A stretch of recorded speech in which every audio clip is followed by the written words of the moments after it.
السلام عليكم ورحمة الله وبركاته. معكم خالد نصر في اسيست بيبو. النهارده معانا مباراة الأهلي وفلومينسي البرازيلي. وانتهت طبعا بفوز فلومينسي 2-0. طبعا في ناس كتير حزينة لأن كانت شايفة إن المباراة قريبة مش بعيدة. يعني احنا الشوط الأول كان ممكن تطلع لو أنت بقى يعني كل المشاكل اللي احنا قلنا عليها قبل كده، والناس كانت بتقول أنتوا ما بتفهموش. لو كنت لعبت لعب فني عالي قوي كان ممكن تخلص المباراة دي في الشوط الأول 3 و4 بدون مبالغة. بدون مبالغة.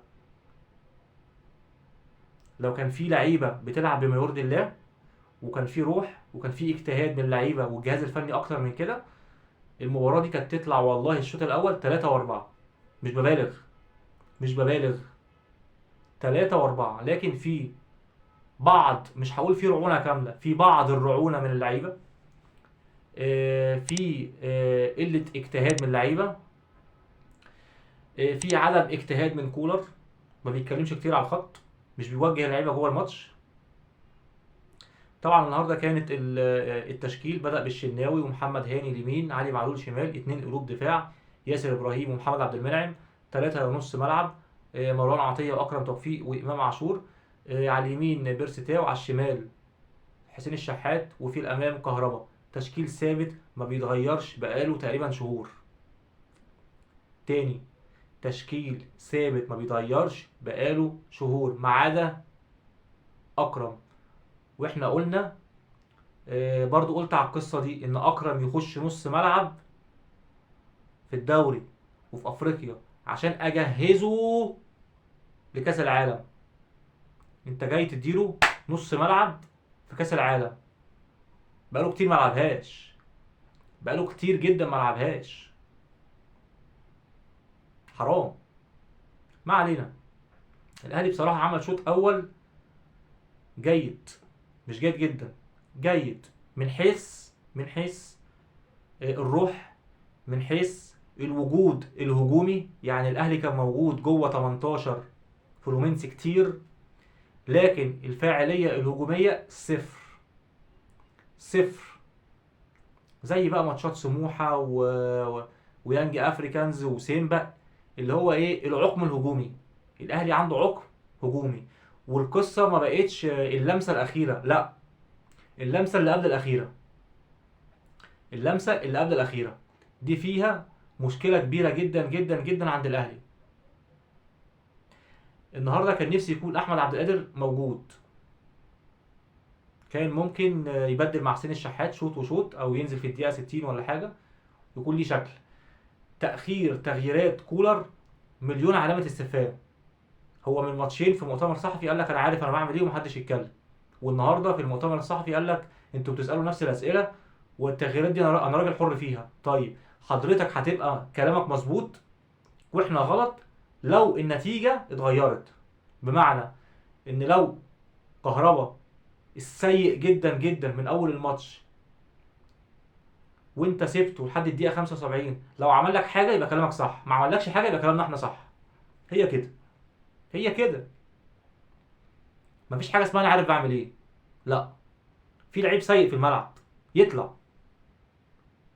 يعني عندي تلعب طاهر وما تلعبش كهربا. طاهر بيجتهد وبيموت نفسه وبيسمع كلام المدرب وبيحاول. كهربا لو موفق هتلاقيه بيجتهد. مش موفق، الكلام واقف.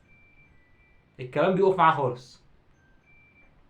فقصه تاخير التغييرات من الاسباب الرئيسيه في تراجع اداء الاهلي من وجهه نظري. بيرسي تاو مش موفق ومش فايق ومش كويس، متساب. كهربا متساب. امام عاشور سيء جدا جدا جدا جدا جدا جدا جدا. سيء قوي قوي. امام عاشور تقريبا مستواه عمال يقل. يعني امام عاشور كان كده عمال ينزل ينزل ينزل ينزل ينزل، بينزل اداؤه، بينزل واضح، الكلام واضح. مباراة اتحاد جدة احنا طبعا ما عملناش فيديو عليها، لكن مباراة اتحاد جدة بنسبة كبيرة جدا جدا اللعيبة استفزت بسبب جماهير الاتحاد. طبعا كلنا شفنا قلة الأدب. كلنا شفنا يعني.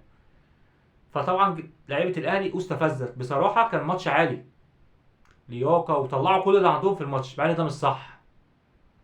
ده مش صح. يعني مثلا المفروض الاهلي كان ضامن المكسب باقل مجهود، يريح ما يدوس بنزين. لا، الاهلي المباراه دي كان دايس بنزين طول المباراه. فطبعا جه النهارده من بدايه الشوط الثاني وهو واقع بدنيا. ضايع بدنيا، مش واقع، ضايع بدنيا. طب هل انت مجهز حد على الدكه ينزل يشيل؟ كريم فؤاد مكان بيرسي تاو مش هيشيل. طاهر بيحاول، يعني حاول في واحده واتنين، في واحده لعبها حلوه قوي، خدها كده خطف كده. قفشه كنت تبدا بيه، قفشه كنت تبدا بيه. برضه بيتقال هو اضرب اللعيبه. طب ما اللعيبه كلها قدامنا اهي، مفيش حد فايق. يعني قفشه نزل ما غيرش، ما حسيناش بيه اصلا. قفشه على طاهر حسينا بيه شويه. كريم فؤاد برضه نفس القصه. ما اعرفش الحقيقه. اليو زانج طبعا ما بيلعبش لان هو بامانه كان مستواه سيء جدا في الفتره الاخيره، فهو ايه، استبعده. الله اعلم، يمكن اليو ديانج ينزل الماتش الجاي على المركز الثالث ويعمل فرق. لعيبه الاهلي مستواها مش ثابت، مش ثابت. وكولر مش مسيطر فنيا على لعيبه الاهلي. استثني ماتش اتحاد جده، عشان بس نبقى على نور. استثني ماتش اتحاد جده وشوف الاهلي طول الموسم، هتلاقي مستواه سيء جدا جدا طول الموسم حتى لو بيكسب. المكسب مش مبرر ان الدنيا ماشيه كويسه، لا. تاني، المكسب مش مبرر لان الدنيا ماشيه كويسه، لا. انت لو الدنيا ماشيه كويسه طول الفتره اللي فاتت واللعبه كانت كويسه كنت كسبت ماتش النهارده بتاع فلومينسي. فلومينسي فرقه مش بالميراس ولا فلامينجو، فرقه اقل بكتير. هم السابع في الدوري، مفنشين الدوري ضايعين. لعيبه 34 و35 و40 سنه في الدفاع. هم كانوا اذكى. يعني انت لما بتلاقي مثلا الفرقه دي ضغط عليك، زي ما قال المعلق اللي كان بيعلق على الماتش، اقعد يا عم ريح شويه. هم اعلى منك دلوقتي، هم في عدد دقايق اعلى منك. انت خلاص وقف لهم اللعب شويه. هم عملوا كده بعد الهدف. الاهلي عايز يطلع ويهاجم، واحد وقع. يعني حتى انت اقل فنيا واقل فكريا. الذكاء ده يعني نعمه من عند ربنا، نعمه. في كام لعبه عايزين ندردش فيها مع بعض ونشوفها مع بعض ونقيمها مع بعض. تعالوا نتفرج. بسم الله كده، تعالوا نبدأ معانا باللعبة دي. أول حاجة، بص شوفوا كام لاعب جوه ال 18 في أول مباراة. فهم نازلين محترمين جدا جدا فرقة الأهلي. هنا اللعبة دي هاني وأكرم توفيق ما قدروش يوقفوا عرضية كينو. يعني في اتنين باكات بيضغطوا على واحد، ما قدروش يوقفوها. بص هنا علي معلول بيدافع ازاي. بص علي معلول بيدافع ازاي. طبعا الكرة جت في العارضة، دي هدف. دي مليون في المية. يعني كان ممكن الماتش يبدأ أول 10 دقايق 1-0. هنا فين هنا بيرسي تاو؟ فين بيرسي تاو؟ هنا جاي متأخر، متأخر قوي اهو، متأخر جدا. وده ما ينفعش، ده ما ينفعش. دي تسديدة من حسين الشحات، شكلها حلو، الشكل العام ليها حلو الصراحة. تحس ان هي ايه، حاجات من حلوة كده. دي طبعا كرة بيرسي تاو، الكرة دي تتعادل على شمالك يا باشا وشمع في الجون. ايه البطء ده؟ طب كهربا اهو، طب امام عاشور اهو، طب الشحات اهو. بطيء بطيء، بطء. ده بطء في التفكير. اللعبة دي بطء في التفكير. كان عنده مساحة ان هو يجيبها على شماله كويس ويسدد او يلعبها بالعرض لكهربا. طبعا واحد عنده 60 سنة دخل خدها منه. اللعبة دي لو فيها قتال من محمود كهربا كان راح رمى نفسه وحطها. لكن اللعيبة مفيش اي قتال خالص. ده اللي احنا شايفينه والصورة اللي بتقوله. دي كرة حلوة جدا من ياسر ابراهيم، حاجة ايجابية. بيحط الراجل في ظهره وبيكمل على الكرة. كرة حلوة من ياسر ابراهيم. ده الركنية الذكية حلوة.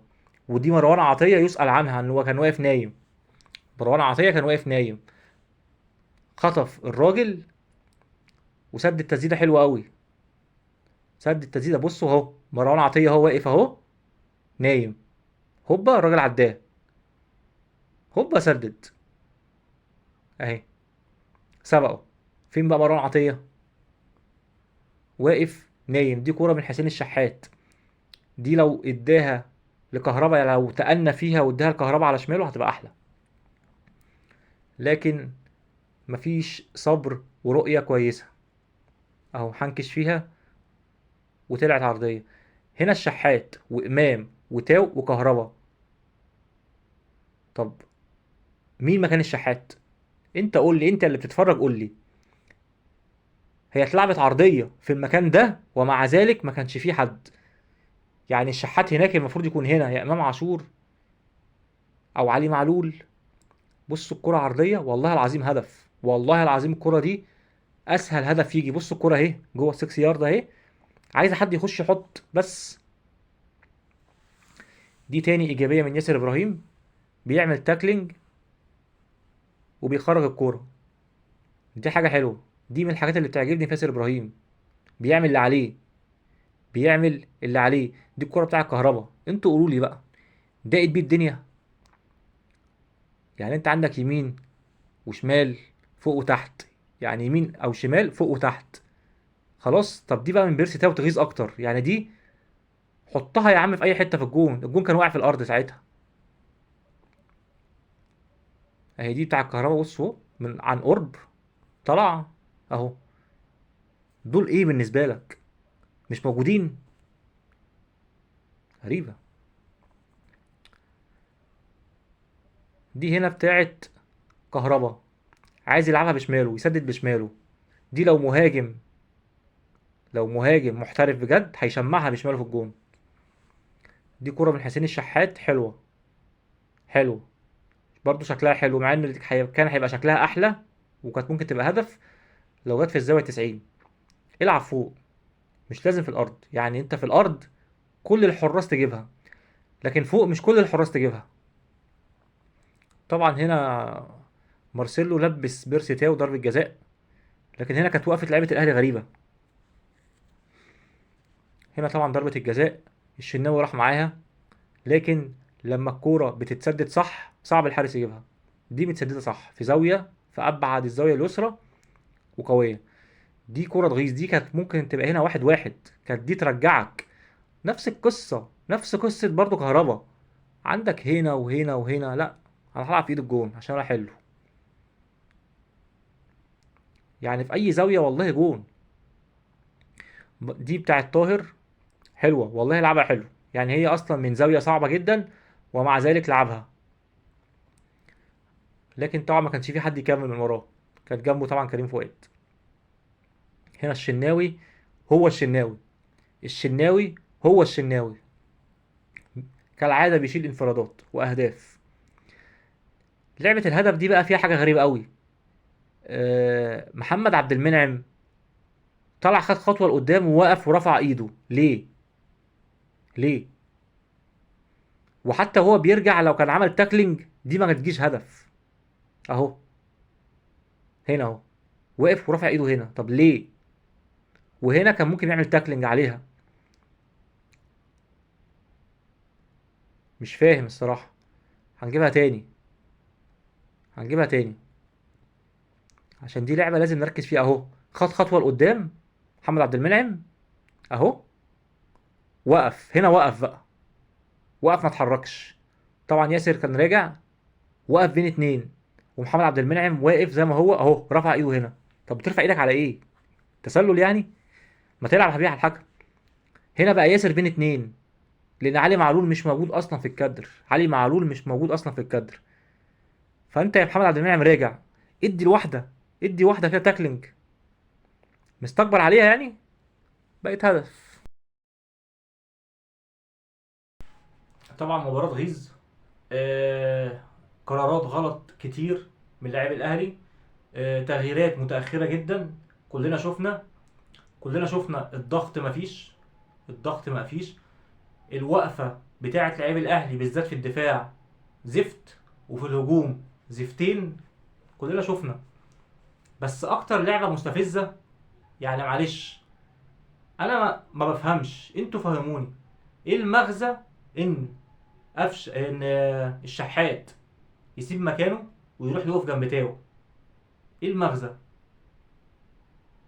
طيب المكان بتاع الشحات ولا فيه امام عاشور ولا فيه علي معلول، وفاضي خالص.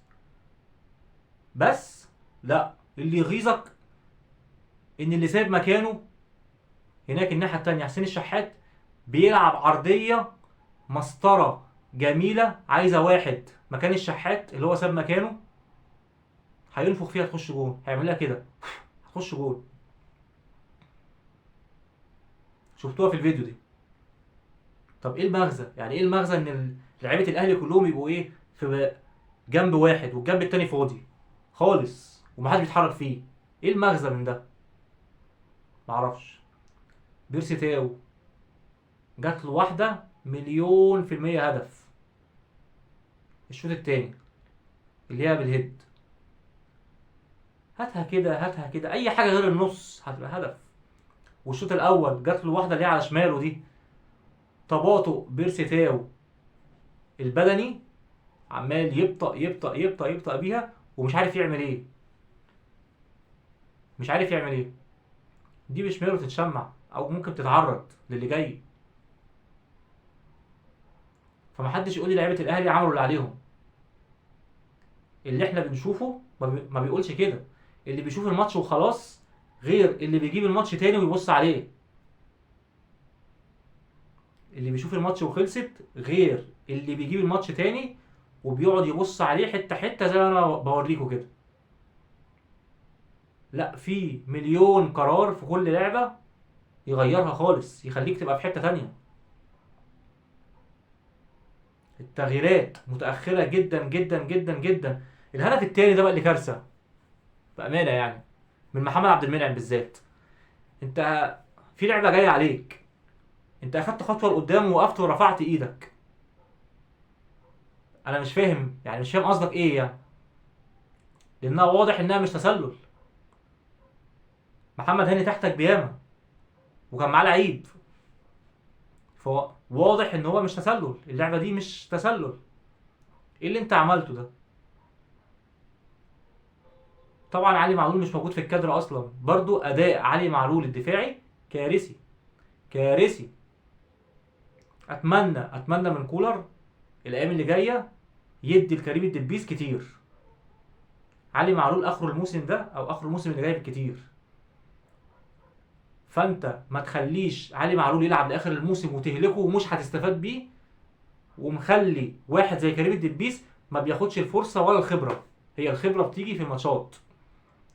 كريم الدبيس لاعب كويس ومميز جدا جدا، ياخد. طبعا كلنا شفنا التغييرات.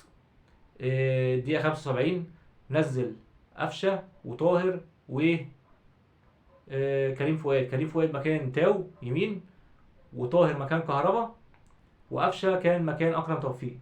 طبعا نص الملعب ضاع، امام عاشور وقفشه ما بيضغطوش بربع جنيه. ضاع اكتر ما هو ضايع اصلا يعني. خلي بالك اخر ربع ساعه دي كان ممكن تطلع هدفين وثلاثه واربعه وخمسه. وعلي معلول بيطلع ما بيرجعش، برضه بدني استهلك. ليه؟ لعب كل الماتشات اللي فاتت. طب فين كريم الدبيس؟ لعب ماتش واحد كان مصاب علي معلول فيه بس، واول ما رجع من الاصابه، حتى اصابه يعني ايه، ما استناش لما يبقى راجع يعني رجوع كامل، لا لعب على طول بعلي معلول. ماتش سموحه وراه بورزداد. كولر حلو بس الفتره دي مش حلو. الفتره دي في كلام كتير جدا جدا، وبعدين بقى بيطلع يرد في المؤتمرات، يعني يقول لك انا فاهم بعمل ايه ومحدش يتكلمني. والتغييرات، لا يا باشا، طالما انت تغييراتك متاخره وبتخسر الماتش، لا يبقى انت غلط. استبعادك لصلاح محسن انا شايف غلط. انا ما بحبهوش وما يجيش معاه سكه. بس تاني وتالت ورابع اللاعب اللي متكبر على الفرقه سواء في التمرين او في الماتش او بتاع، اطلع قول انا مستبعد ده عشان كذا. بيع يا عم. على فكره كولر كان ناجح اول ما جه الاهلي، لانه كان مطلع اداره الاهلي مسرح. كان يطلع يقول انا قلت عايز مهاجم وما جاليش مهاجم، قلت عايز مدافع وما جاليش مدافع. كان بيعه من الاعلام. اما ابتدى ياخدوه تحت باطهم وما يتكلمش، الدنيا باظت معاه. في حاجه مهمه، الناس بتقول احنا بناخد بطولات. هقول لك على حاجه، شوف انت بتصرف كام وغيرك بيصرف كام، هتلاقي طبيعي جدا جدا طبيعي ان انت تاخد بطوله على المصاريف اللي بتتصرف. يعني مثلا مين وصل معاك نهائي دوري الابطال الموسم الماضي؟ الوداد.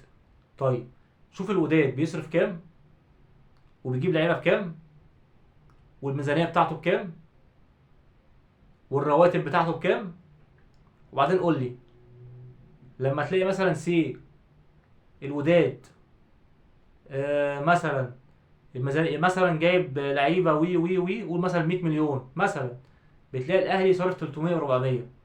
فالفرق ده طبيعي جدا انك تاخد بطوله، مش اعجاز، مش اعجاز خالص.